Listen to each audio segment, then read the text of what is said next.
ಈಗ KCET ವಿದ್ಯಾರ್ಥಿಗಳಿಗೆ KA ಕಡೆಯಿಂದ ಡಾಕ್ಯುಮೆಂಟ್ ವೆರಿಫಿಕೇಷನ್ ಸ್ಲಿಪ್ ಅನ್ನೋದು ಡೌನ್ಲೋಡ್ ಮಾಡೋದಕ್ಕೆ ಲಿಂಕನ್ನು ಬಿಡುಗಡೆ ಮಾಡಿದ್ರೆ ಇದಕ್ಕೆ ಸಂಬಂಧಪಟ್ಟಂಥ ಕೆಲವು ಮಾಹಿತಿಗಳಿವೆ. ಅವನ್ನು ನಾವು ಈ ವಿಡಿಯೋದಲ್ಲಿ ತಿಳ್ಕೊತಾ ಹೋಗೋಣ. ವಿಡಿಯೋವನ್ನು ಸ್ಟಾರ್ಟ್ ಮಾಡ್ತೀನಿ.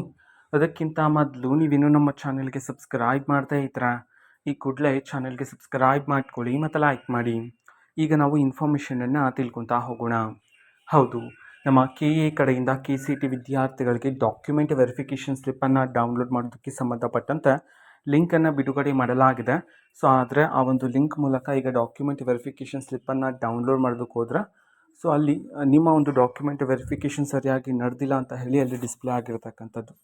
ಸೊ ಆ ಕಾರಣದಿಂದಾಗಿ ವಿದ್ಯಾರ್ಥಿಗಳಿಗೆ ಅಲ್ಲಿ ಸರ್ವರ್ ಎರರಿಂದ ನೀವು ನಿಮ್ಮ ಡಾಕ್ಯುಮೆಂಟ್ ವೆರಿಫಿಕೇಷನ್ ಸ್ಲಿಪ್ಪನ್ನು ಡೌನ್ಲೋಡ್ ಮಾಡೋದಕ್ಕೆ ಆಗ್ತಿಲ್ಲ. ಸೊ ಆ ಕಾರಣದಿಂದಾಗಿ ವೆಯ್ಟ್ ಮಾಡ್ತೀರಿ. ಇನ್ನೂ ಒಂದು 2 ಗಂಟೆ 3 ಗಂಟೆಯ ನಂತರ ಟ್ರೈ ಮಾಡಿ. ಅಫ್ಕೋರ್ಸ್ ಅದೆಲ್ಲ ಸರಿಯಾಗಿರುತ್ತೆ, ನಿಮಗೆ ವೆರಿಫಿಕೇಷನ್ ಸ್ಲಿಪ್ ಅನ್ನೋದು ಸಿಕ್ಕೇ ಸಿಗುತ್ತೆ. ಓಕೆನಾ. ಸೊ ಸ್ವಲ್ಪ ಸರ್ವರ್ ಎರರಿಂದ ಅದು ಆ ಥರ ಆಗ್ತಿದೆ.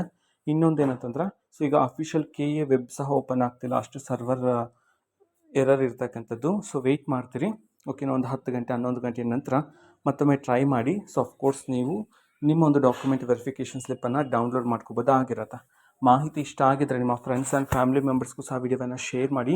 ಜೊತೆಗೆ ಚಾನೆಲ್ಗೆ ಸಬ್ಸ್ಕ್ರೈಬ್ ಮಾಡಿಕೊಂಡು ಸಪೋರ್ಟ್ ಮಾಡಿ. Thank you. ಬಾಯ್.